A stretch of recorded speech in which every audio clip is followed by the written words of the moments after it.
So this show is enough VO5 for the Universe. It's going to be running 12 performances from November 9th to November 26th. And it is a show that's about basically our loneliness, about people reaching the edge of time. The last survivors are 3 Black women, Mona Machine, Dr. Dorinda, and Anna Tena McLeod. They preserve in a tube the last Black man on Earth. And because of this, the importance of that station in life, they are fighting to the finish to see where this Black man is, because he's gone missing on Mona Machine's 130th birthday party. For me, it has been an issue of wanting to feel able to express myself and use language the way that I want to. And I feel like there's sort of these places where people are painting people into certain corners. And so I felt like being absurd and putting people in these wild circumstances brings out the worst in them.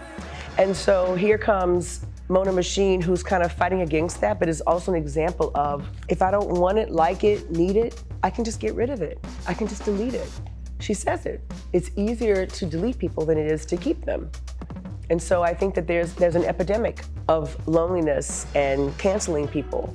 It was originally written as sort of a grief play, in grieving about almost like how we yearn for our Black men. Who is that? You know, I had just suffered the loss of a friend of mine, and I found that all of us are grieving something. All of us are grieving like the Black man. And so they all have these different relationships and sort of a competitiveness over what that is, because it's such a treasure. You know, you want to preserve it. And so each of them have that sort of dynamic. What it is complicated.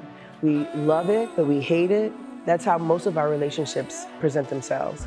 Really, really fascinated by how much longer people are living these days. So I think it's very interesting to think of Mona as a person that is like a survivor, has been healthy and has lasted till 130 years. And so it's very interesting to deal with present day challenges that we have right now in our world, but to imagine them in the future. So futurism, to me, is really a commentary on what's happening right now in our country. So we're looking forward to you coming out to seeing the play, being with us here at Theater for the New City for another remount of Enough VO5 for the Universe.